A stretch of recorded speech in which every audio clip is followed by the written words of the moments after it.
네, 막걸리 시즌3 배반당자 박원기입니다. 21대 국회의원 선거 뚜껑을 열어보니까요. 전라북도, 전라남도, 또 광주 이 호남 지역 한 곳을 제외하고는 모두 파란색이었습니다. 다시 돌아온 일당 독주 체제, 과연 전라북도 정치에는 어떤 의미가 될까요? 독이 될지 득이 될지 여러분은 어떻게 보고 계십니까? 오늘은 정치 토론을 한번 이어가도록 하겠습니다.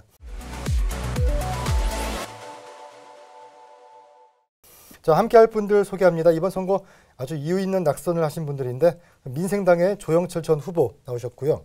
자, 미래통합당의 이수신 전 후보 함께하셨습니다. 네. 자, 선거 끝나고 두 분 어떻게 지내셨어요?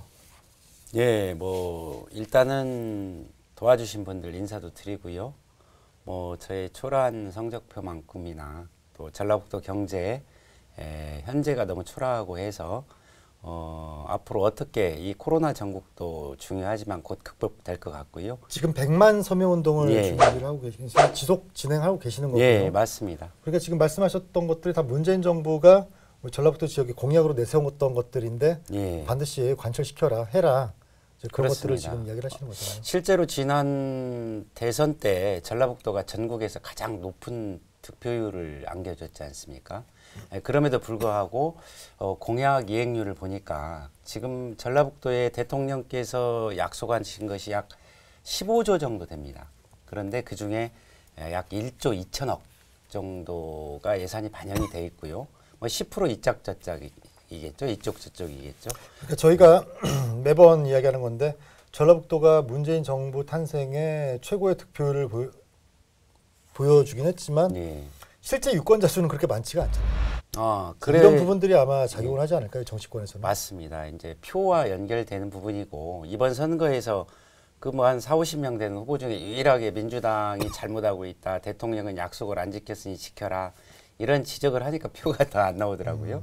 그런 후보도 없었고 민주당을 하거나 민주당으로 들어가겠다는 데만 표를 많이 찍은 것 같아요. 그게 아쉬움이 있고 지금 아까 좀 전에 말씀드린 가운데 15조 중에 1조 2천억 그중에 새만금에 기존에 투자해왔던 거 말고는 약속을 지킨 게 없어요. 반면 경상도 같은 경우에는 대구에는 약 일자리 예산으로 5천억 정도가 갔고요.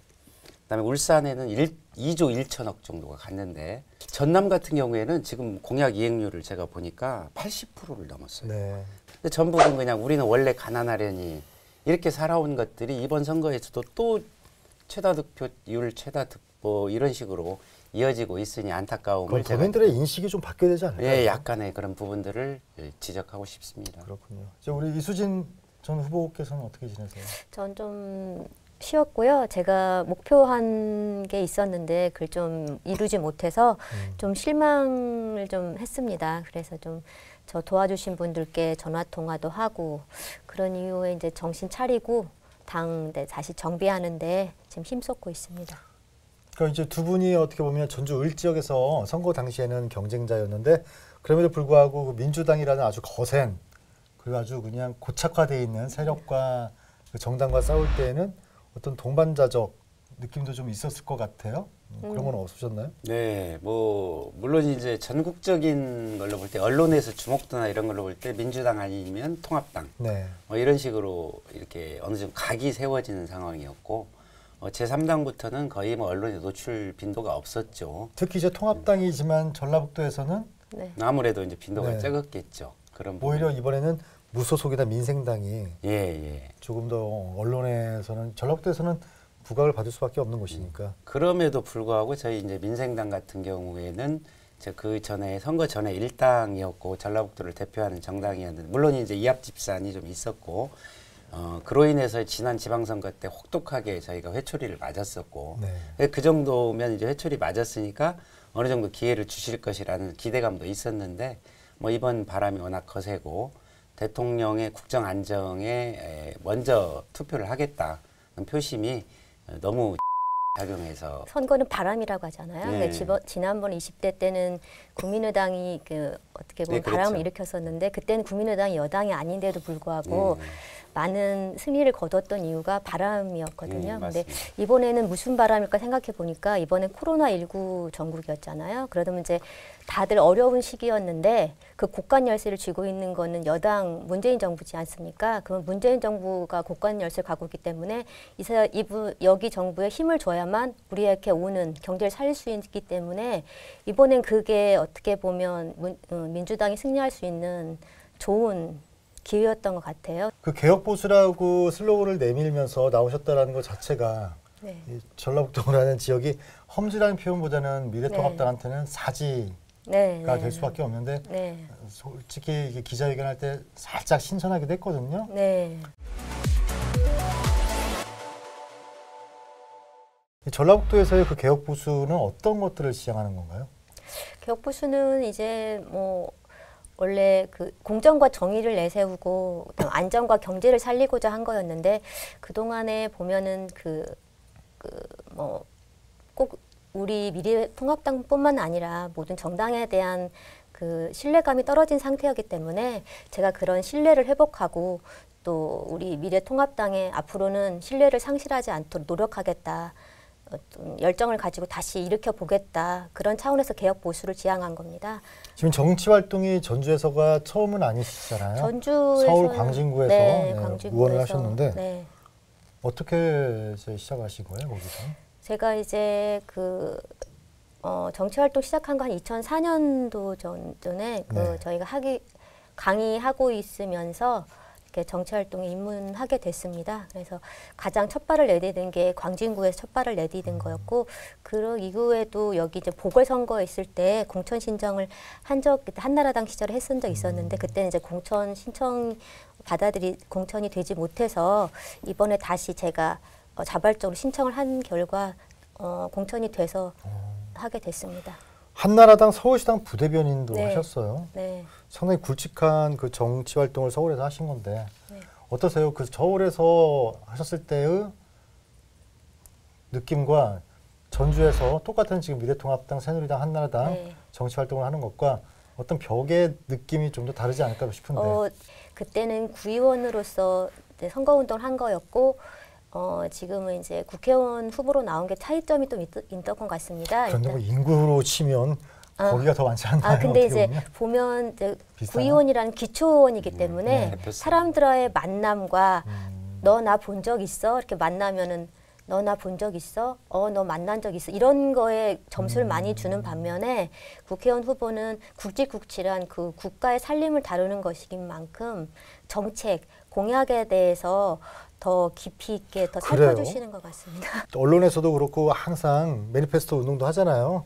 그런데 실질적으로 정책 공약 보는 유권자가 그렇게 많을까? 저는 그런 부분에 있어서 회의적이거든요. 네, 저는 이번에 그걸 느꼈거든요. 그러니까 세세한 부분을 잘 말씀드릴 수는 없지만, 그러니까 서울에서 하는 정치 활동하고 지방에서 하는 게 다릅니다. 다르긴 하지만 전 그거에서 깨달음보다는 아까 말씀드린 것처럼 기초의원으로서 도전할 때 느낀 거하고 여기 국회의원 후보로 느꼈을 때 차이점이, 그때는 그 시민들을 만나면 얼굴 보고 안 보고해서 점수를 주셨지만 지금은 만나 뵈면 그 공약에 대해서 그 공약 공보물 잘 봤다. 뭐 전주대첩 그런 부분 마음에 들고, 뭐 사법시험 제도 부활 그거 마음에 든다. 그런 부분들을 말씀을 많이 해주셔서 그때 말씀해 주신 거하고는 좀 다른 부분들이 와닿아서 약간 경중의 차이는 있을 거예요, 아무래도. 그래서 이번에 제가 그걸 느꼈고. 그 민생당이 가지고 있는 한계를 예. 스스로 비판하자면 어떤 것이 있을까요?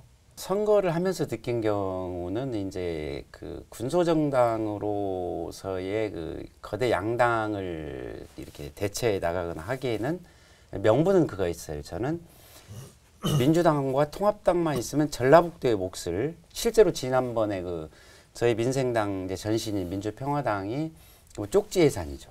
네. 지난번에 4+1 구조체에서 박주현 의원이 나서서 한 6, 7천억을 더 그랬어요. 네. 통과를 시켰거든요.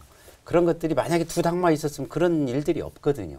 우리가 전북 몫을 요구하고 우리가 전북에서 전북을 위한 정당이다. 이런 것들을 해나갈 수가 있었는데 양당 구도 속에서는 좀 그게 힘들었고, 또 이제 언론에서도 그런 부분을 좀 즐겼던 것 같아요. 아무래도 그 A냐 B냐를 놓고 막 그 싸움을 하고 그 논란이 되고 또 뭐 사람들의 관심을 가져주는 것이 통합당과의 그 관계, 전국에서 아까 빨간불이냐 파란불이 켜지냐 그 상상을 하잖아요. 그 5, 4, 3, 2, 1 그걸 생각하면서 우리 이 호남은 파란불로 물들이겠다 뭐 이런 어떤 전략들이 먹히면서. 그런데 제가 기자에서가 하는 말이 아니라 예.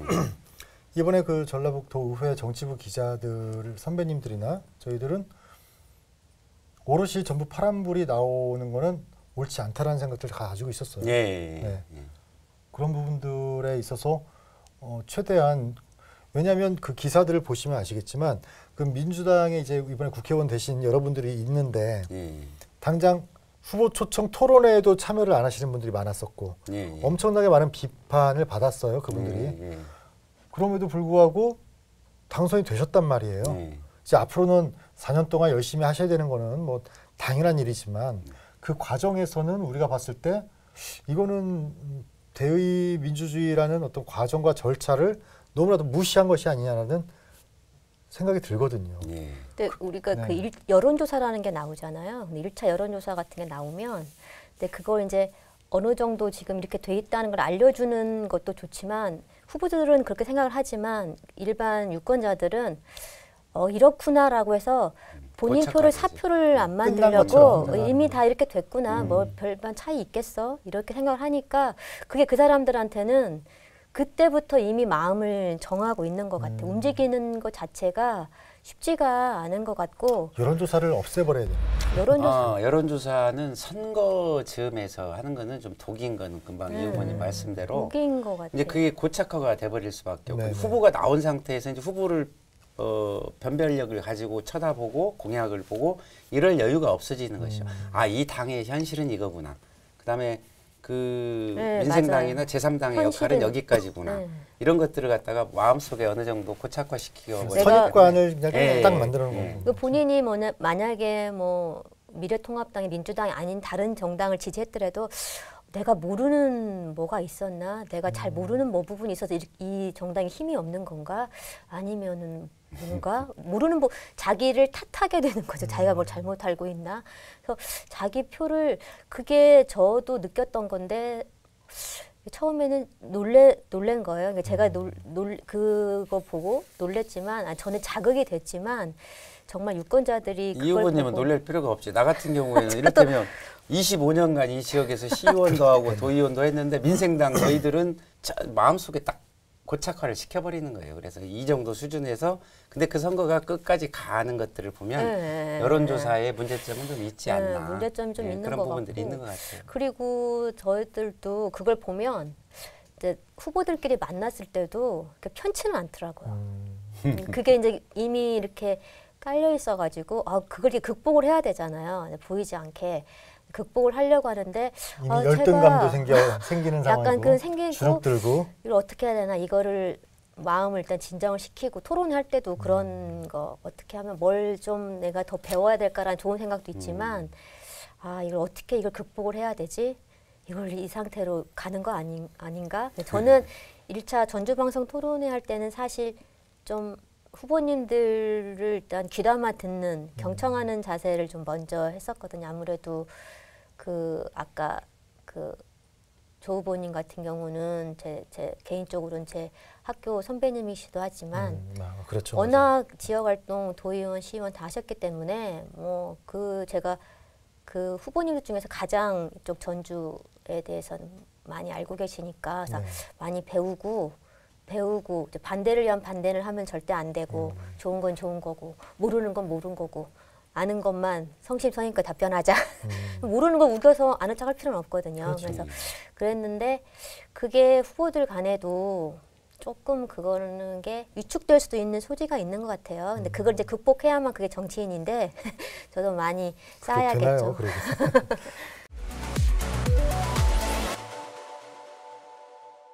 지금 이제 말씀하시는 것들을 어떤 연장선상으로 봤을 때 결국은 이 지역에서의 일당 독주가 이미 이제 다시 시작이 됐단 말이에요. 남원의 이용호 의원을 제외하고는 전부 파란색인데 지역에는 그 민주당 국회의원들이 말했던 것처럼 과연 힘이 실려서 득이 되는 걸까요? 글쎄요, 이제 지금 오늘자 일간지 보니까 이용호 의원이 이제 5월 임시국회 마지막 국회에 네. 공공은행법을 꼭 통과시키겠다 네. 이렇게 이제 얘기를 인터뷰를 했더라고요. 네. 근데 이제 일당 독주가 전북에 좋은 점도 있을 수가 있죠. 왜 그런 거니?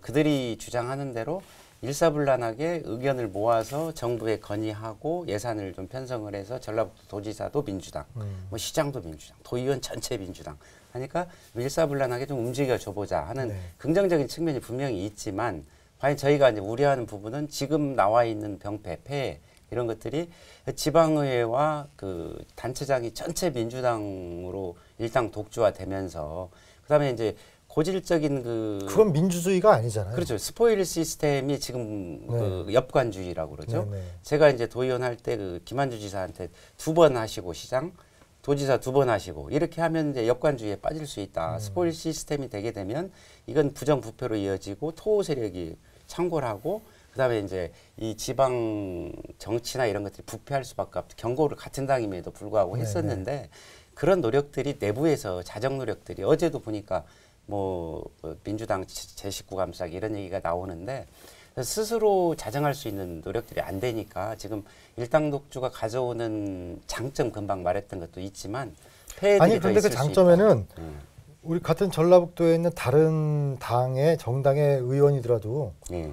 좋은 거 우리 지역에 같이 오자는데 그거에서 싫다고 할 다른 당 그렇죠. 의원은 없잖아요. 예, 예. 네. 그러니까 일당이 지금 민주당이 다 뭐 자리를 많이 차지하고 있어도 독주는 어려울 거예요. 왜냐하면 그 안에 또 비판 세력도 있으니까 민주당 안에도 비판 세력이 있으니까 그리고 아까 말씀하신 것처럼 기자님 말씀하신 것처럼 그렇게 독주를 하게 되는 건 민주주의가 아니기 때문에 분명히 그 안에도 정말 진정한 민주주의를 실현할 그런 비판 세력이 있을 겁니다. 그리고 또 지금도 마찬가지겠지만 그 시민 감시단이나 네. 이런 활동들이 정말 많은 활동이 있어야만 감시 활동이 있어야만 독주를 하지 못하게 될 것 같고요. 그 독주는 잘 되지 않을 거예요. 그냥 민주주의잖아요. 그리고 비판 세력 그 안에 꼭 있을 겁니다. 근데 저도 지방 의원 해봤지만 정말 그 안에서 자기 목소리 소신 있게 목소리를 내는 게 쉽지만 않더라고요. 저도 거기서 이제 한나라당 시절에 뭐 어떻게 하자 거기 같이 하자 했는데 저는 좀 소신껏 하는 편이었었어요. 그래서 아닌 건 아닌 거여서 아닌 거에 대해서는 뭐 다른 당과도 함께하는 사람이었기 때문에 꼭 그런 분이 도의회나 시의회에 꼭 있을 거라고 저도 생각합니다. 있을 거라고 생각을 하시는 거고 없으니까 문제라고 하시는 거잖아요. 지금. 그러면 어떻게 해야 될까요?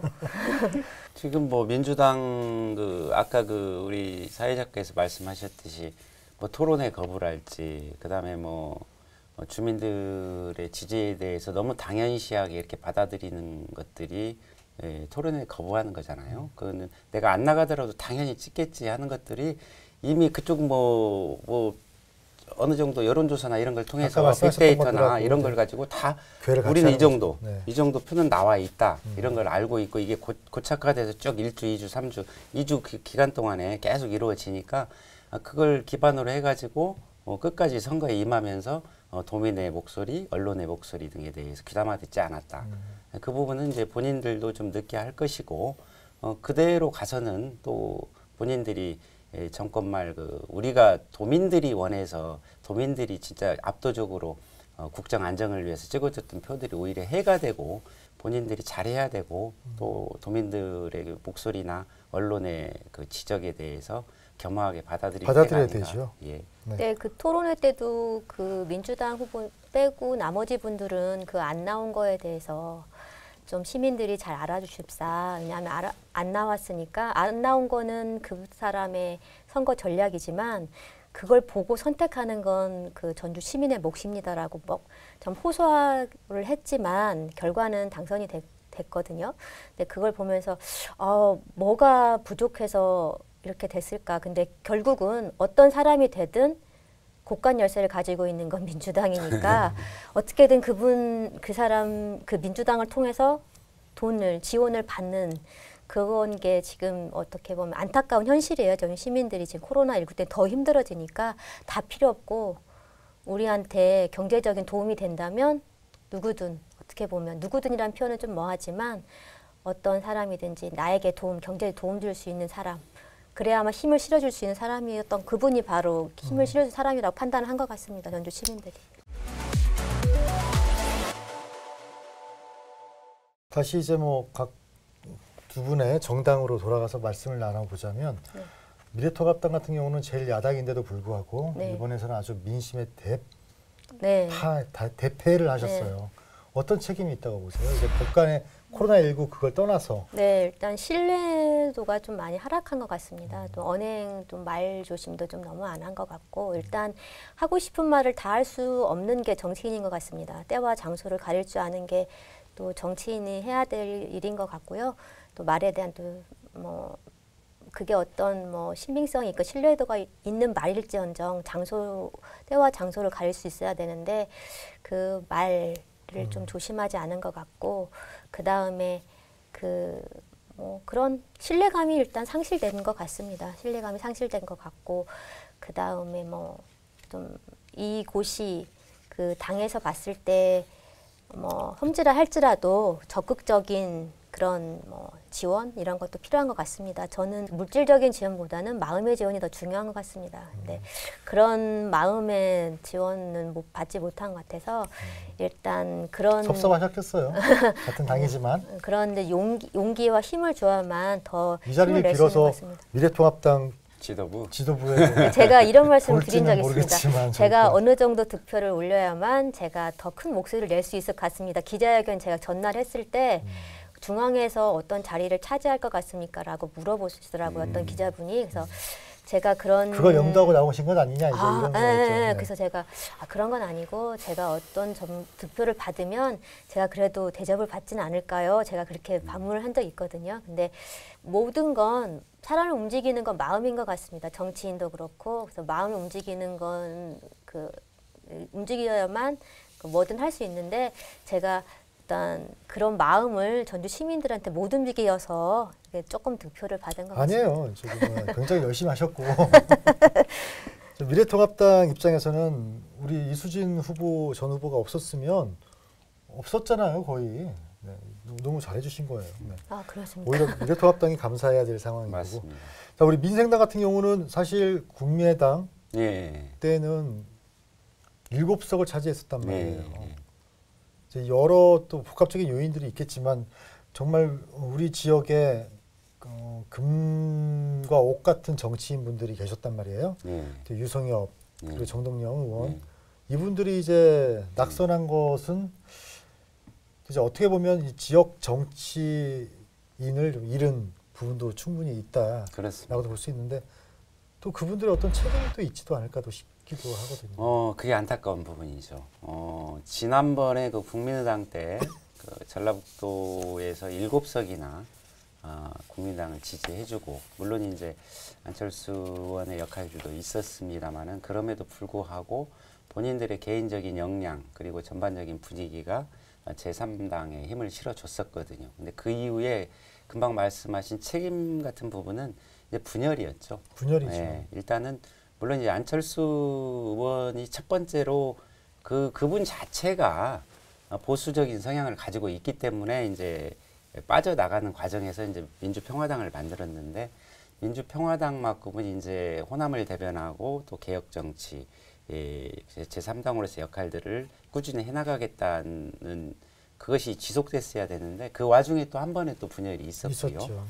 그러다 보니까 불필요한 노선 투쟁으로 볼 수도 있고 정당에서는 노선 투쟁도 해야 되고 또 다른 명분들을 찾아 나가야 되는데 호남과 전북을 놓고 봤을 때는 불필요한 분란이나 굉장히 전략적이지 못했어요. 그렇죠. 네. 그래서 그것이 첫 번째 이제 심판을 받았던 것이 지난 지방선거 때 민주당으로 싹쓸이 이제 거기에서 그칠 줄 알았는데 그 이후에 또 분열이 이번 선거에서 다시 민생당으로 우리가 뭉쳤지만 전패할 수밖에 없었고요. 이제 뭉쳤지만 또 내부에서는 계속 불협화음이 나고 있었잖아요. 그렇죠. 이제 그 중앙에서 이제 또 네. 여러 가지 또 하나가 되지 못했던 부분이 있고 결국은 이제 정동영, 조배숙, 그 유성혁 같은 굵직한 전라북도가 배출하고 정말 깨끗하고 능력 있는 그런 사람들이 평가받지 못하고 본인들의 그 분열에 대한 책임을 떠안고 개인기에 의한 득표,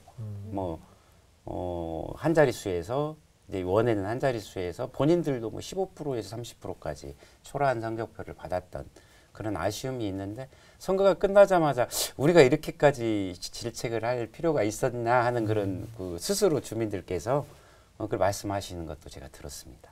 예. 그럼에도 그분들의 역할은 앞으로도 꾸준히 있어야 될 것 같아요. 제가 이제 지난번에 뭐 SNS를 통해서 저희 정동영 대표님의 뭐 은퇴설이 이렇게 네네. 나오고 그랬을 때 제가 기자에게는 그런 말씀 드렸어요. 이제 자연인의 반대가 법인격이라면 정치인의 자연인이란 국회의원이 아닌 자라고 내가 이렇게 웃으면서 얘기를 했는데 그 은퇴가 아니고 그 뭔가 이후에 정치적 그 활로를 모색하기 위한 그다음에 숨고르기? 살아온 고향 또는 국가를 위해서 살아온 그 궤적이 있지 않습니까? 그걸 어떻게 이제 정리를 해가 시작은 아니 저처럼 시작은 아니지 않습니까? 네. 마무리를 어떻게 하는가에 대한 고민들이 있으실 것이고요. 거기에 대한 입장들이 이제 하루 이틀 지나면서 이제 어느 정도 표출되지 않을까 이렇게 생각하고 있습니다. 일단 이번 선거를 또 바라보면서 민생당에 당적을 두고 계시던 기초의원분이 민주당으로 당적을 옮겼어요. 그러니까 어쩔 수 없는 게 국회의원과 도의원과 기초의원, 시의원 간의 어떤 관계들 어떻게 보세요? 다 전부 경험을 하셨잖아요. 네, 제가 시의원은 무소속으로 당선이 30살 때 젊어서 됐죠. 우리나라 정치의 문제점을 이제 기존에 보면은 첫 번째가 이제 금권 정치, 그다음에 엘리트 정치, 그다음에 지역 감정의 정치 이런 것들이 이제 과거에는 지금은 이제 아까 말했던 그 진영의 논리, 이제 팬덤의 정치로 바뀌었는데요. 그렇게 이제 승부가 오니까 표가 오는 방법을 연구를 하는 것이죠. 근데 과거 이제 말하던 지방의원의 문제를 말하면 그 국회의원의 줄을 쓰지 않으면 시의원, 도의원을 할 수 없으니까 그 줄을 쓰고 그쪽하고 뜻을 같이 안 하면 시의원이 될 수 없으니까. 공천 자체가 안 돼요. 공천 자체. 그래서 기초의원의 공천제를 배제하자는 것이 지난번은 뭐 안철수나 뭐 그쪽에서 얘기가 나왔었는데 결국은 그 본인들도 그걸 지켜내지 못하고 결국은 또 공천을 하게 되고 공천을 안 하게 되면 지방 의원들한테 국회의원들이 따라다니면서 부탁을 해야 될 형편이 되잖아요. 그런데 2000년대 초반에는 한 번 하지 않았었나요, 그때? 정당 공천제가 없었고 당이 없었죠, 기초의원들한테. 제가 처음 시의원 할 때가 제 1기 95년에 그 동시지방 선거였는데 1, 2기 때에는 공천이 아닌 내천이란 걸 내천. 지방 그 기초의원은 그래도 내천 한 사람이 되는 거예요. 같은 옷을 입고 다니고 같이 뭉쳐 다니고 이제 당이 무리당자 아닙니까? 뭉쳐 다니다 보니까 이제 그걸 꿰뚫는 것이 이제 제가 꿰뚫기는 했는데 조직, 금권 뭐 이런 것들이 연계가 될 수밖에 그런 것들이 언론에 계속 표출되고 검찰의 수사도 받고 뭐 국회의원도 의원직도 잃고 이런 일들이 벌어지지 않습니까? 공천 헌금이랄지 뭐 여러 가지 문제점들이 국회의원 내려오면 운전도 해줘야 되고 가방도 들고 다녀야 되고 뭐 도의원부터는 안 그러겠죠. 시의원 정도 하려고 하면 뭐 그런 것들을 뭐 일상화해서 할 수밖에 없었던 것들이 계속 지속이 됐고 이제 이런 것들이 지금 우리 광진구에서 이제 기초의원 하실 때 그때도 뭐 똑같은 것 같아요. 공천권이 있기 때문에 또 4년이 긴 것 같아도 금방이죠. 네, 금방이기 때문에 공천권 때문에 다들 그 줄서기를 다 하는데 저는 이제 문제점이 줄 서는 거를 시민들이 본다는 것 자체가 그걸로 난 누구누구를 지지합니다라고 기자회견을 하니까 그렇게 하면 그 시의원을 지지했던 분이 또 그 당원들이 또 다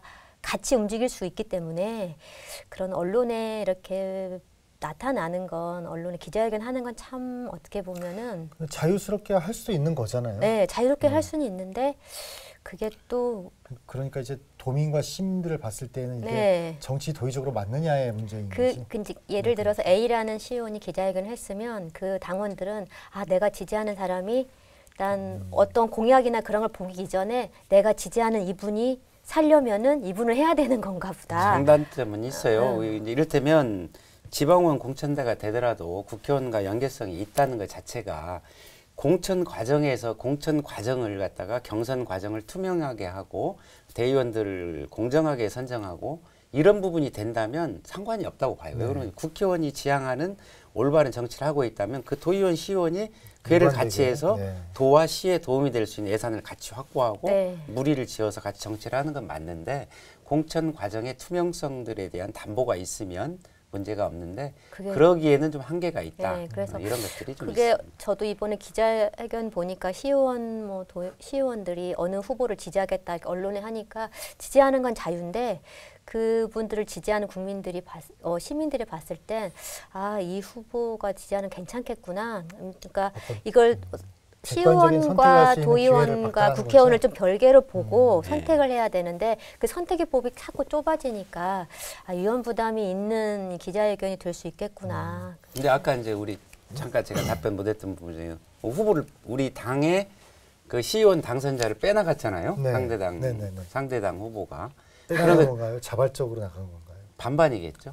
네, 반반이겠죠. 그런데 그것이 이제 현재 민주당 그 당시의 분위기가 민주당이 바람이 불고 민주당 아니면 힘들겠다. 그리고 다수당인 민주당으로 가야 뭐 상임위원장이나 부의장이나 의장 하기가 용이하다는 생각들을 가지고 있었을 것이고 그것을 이제 교묘하게 아는 후보가 우리 당으로 와서 근데 그건 선거 기간 중에 그리고 불과 1년 전에 우리 당에서 당 총력을 기울여서 만들어 놓은 시의원이면 가서 민주당 시장을 견제하고 그 뭐 1조 원에 가까운 전주 시민이 준 예산에 대해서 견제하고 그 눈부릅뜨고 감시해야 되고 시장을 견제해야 되는데 그 당이면 안 된다. 그 당이 아니면 의장도 할 수 없고 그런 식으로 해서 가버린 거에 대해서는 정치적 도의가 안 맞고 그쪽의 후보나 국회의원 후보나 시의원이나 좀 무리한 행동을 했지 않나 이런 아쉬움이 있습니다. 그럼 이런 지역주의를 깨려면 제도적인 뒷받침이 있어야 되는데 그게 바로 석패율제 아니겠습니까? 그렇죠. 석패율제 지난번에 그 우리 정운천 의원이 현역 의원이고 앞으로도 또 대선 의원이 되셨는데 이제 꾸준히 주장했던 부분이 이제 선거 정치인들이 자기가 당선되는 거 정당의 목적은 정권 창출이듯이 뭐 정치인은 국회의원이 돼야 되잖아요. 근데 여기 여건이 되지 않잖아요. 그래서 본인이 과거에 그 100표 차이로 이겼으니까 이번에도 그 비슷한 양상으로 가게 되면 석패율제로 되면 본인이 또 당선될 것이라고 주장을 했는데 여러 가지 정치 상황을 볼 때 그게 아니잖아요. 막 쓰나미가 오고 있고 여기에 있다가는 쓸려가게 생겼으니까 이제 하셨는데 이제 전북 몫으로 당신 주장처럼 전북 목 하나를 더 챙겼다는 의미에서 의미가 있는데 그 석패율제 같은 경우보다는 더 중요한 것이 사실은 중장기적으로 이제 중선거구제랄지 지금 호남에서 지금 경상도에서 민주당이 당선되는 거는 상당히 어느 정도 그 김대중 대통령 이후에 노무현 대통령 뭐 문재인으로 이어오면서 노력했던 것들이 과거의 영남 지금 근데 그것이 오히려 변질돼서 영남이 민주개혁 세력을 잡으면서 영남 패권주의에 휩쓸려 가면서 호남의 장자라고 주장했던 정동영, 박정 이런 분들이 좀 쓸쓸하게 퇴장하는 과정에 저는 이제 끄트리를 잡고 있거든요.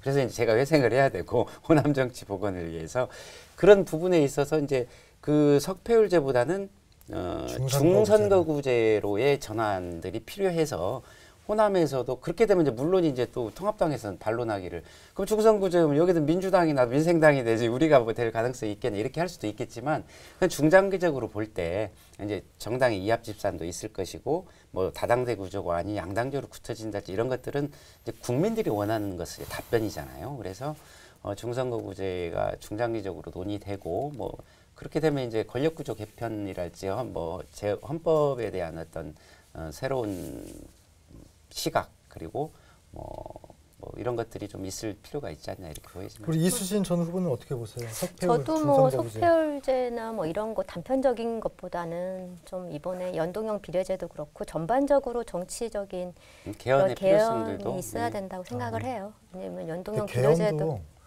굉장히 꼼꼼히 살펴보고 해야지 이번 연동형 비례제 같이 그렇게 어중이덩중이 하게 되면 그렇게 하면은 정말 해서는 안 될 거니까 이번에는 그런 것도 결국에 가서는 뭐 다 자기 당 자기 당 그렇죠. 생각만 하게 어차피, 되는데 그런 마음을 좀 어떻게 보면 욕심을 좀만 버리면 근데 가능할까요? 사람인데. 그래서 제가 이러고 있나 봐요. 이제 제가 이번 선거를 치르면서 느낀 거는 참 정치를 제가 25년 시의원도 하고 도의원도 했다고 했는데 막 맨날 어려운 게만 했잖아요. 시의원도 무소속으로 뒤집기로 해야 되고 도의원도 비주류로 또 8대2로 안 된다고 그러는데 뒤집기로 하고 이렇게 그러니까 이제 항상 어려운 정치인데 줄서기를 잘 못해서 그랬다고 이제 웃으면서 그러는데 이제 정치가 진짜 바뀌려면은 이제 주민들의 의식 근데 그렇다고 후보자나 정치인들이 주민들이 다 모르신다고 그걸 갖다가 탓하거나 혼낼 수가 없잖아요.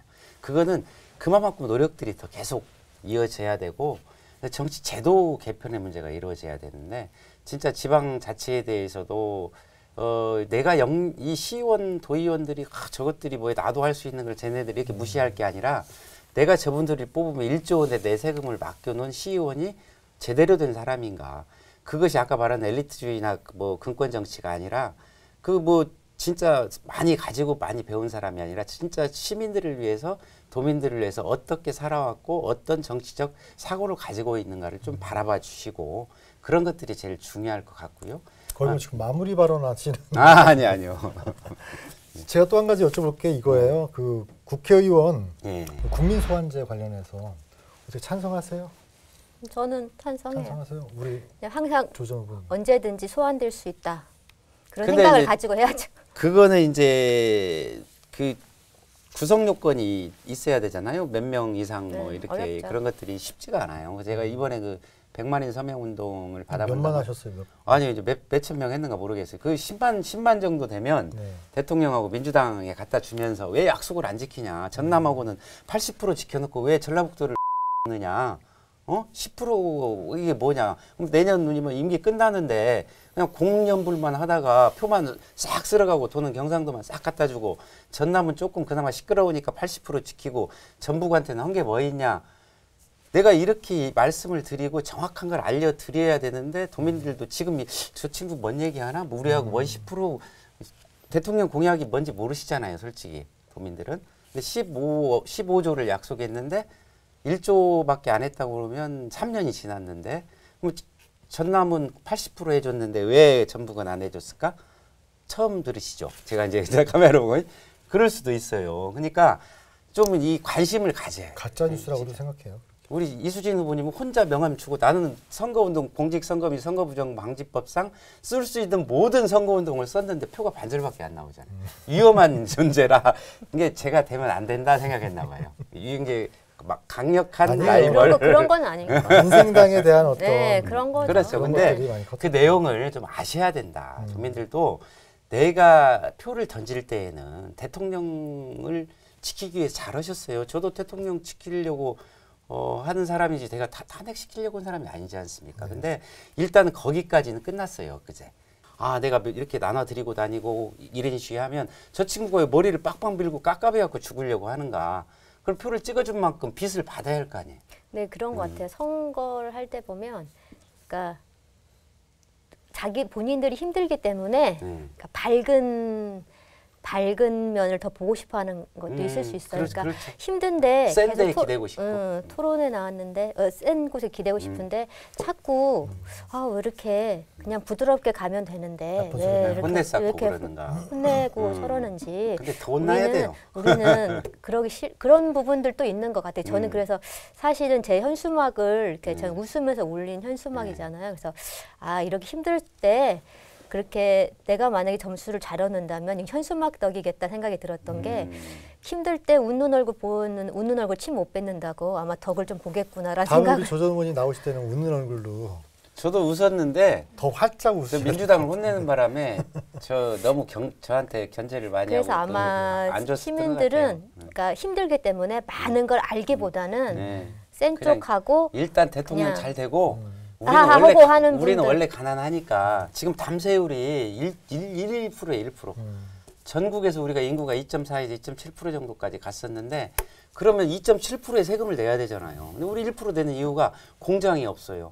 돈이 없어요. 맞아요. 다 기억을 떠나야 돼요. 1년이면 12,000명씩 우리 젊은이들이 떠나요. 그러면 울산의 공장을 만들기 위해서 2조 1천억을 들이면 우리가 5,000명에서 10,000명의 군산의 일자리를 잃고 그 사람들이 직장을 잃고 길거리로 나뒹구는데 그 중에 한 500명 정도 울산에 데려가요. 군사 그 이야기는 또 이제 나중에 어느 한번 더 분이 그러더라고요. 네, 2탄으로 한번 모셔서 기다리다 보면 기회가 올 거니까 좀 다시. 그래서 저도 그러니까 항상 뭐 국민의당이 많이 당선되고 이번에도 민주당이 되듯이 다음엔 또 모를 일이니까 준비하고 있으면 언젠가 기회가 올 거라 생각을 하고요. 정치는 이제 아까 말한 뭐 자연이 뭐냐고 뭐 배지를 안 단자 그랬는데 사실 정치인은 그냥 평생 배지를 달고 저는 배지 달았다 안 달았다 달았다 안 달았다 그러고 있지만 이제 배지의 크기의 차이지 이제 주민들을 대표하는 것이고 꾸준히 거기에 지역에 대한 관심과 국가 정책에 대해서 당으로서 그래서 야당이 필요하거든요. 일당 독주가 아니라 우리가 지켜봐야 된다고 생각합니다. 자, 이제 앞으로 두 분이 어떤 정치 행보를 보이실지 네. 상당히 기대가 되거든요. 오늘 이제 허심탄회하게 마지막으로 이제 카메라 보시고 짧게 정말 짧게 한 말씀씩만 해주세요. 제 노력이 부족했고요. 앞으로는 공정과 정의를 지향하는 저 개혁 보수를 알리고자 더 노력할 것이고요. 신뢰감 있는 정치인이 되겠습니다. 앞으로 더 열심히 노력하겠습니다. 감사합니다. 네, 우리 이제 조영철 전 후보님도 한 말씀 해주시죠. 예, 존경하는 전북 도민 여러분, 효자 삼천 서신동 주민 여러분, 감사합니다. 잊지 않겠습니다. 이번 선거는 대통령을 지키기 위한 국정 안정에 방점을 두신 것 같습니다. 찬동하고요. 그러나 이제는 국정이 안정되었기 때문에 우리 전라북도의 살 길, 좀 전에 말씀드린 대로 담세율 1%, 정말 너무 공장이 없고 직장이 없습니다. 그래서 제가 머리를 깎은 만큼 주민 여러분들께서 찬동해 주시고 서명운동에 적극적으로 동참해 주신다면 좋은 결과가 있을 걸로 생각합니다. 다시 한번 고맙다는 말씀 전하고 싶습니다. 감사합니다. 네. 네, 21대 국회 전라북도 지역은 민주당 일당 독주 체제가 재현됐습니다.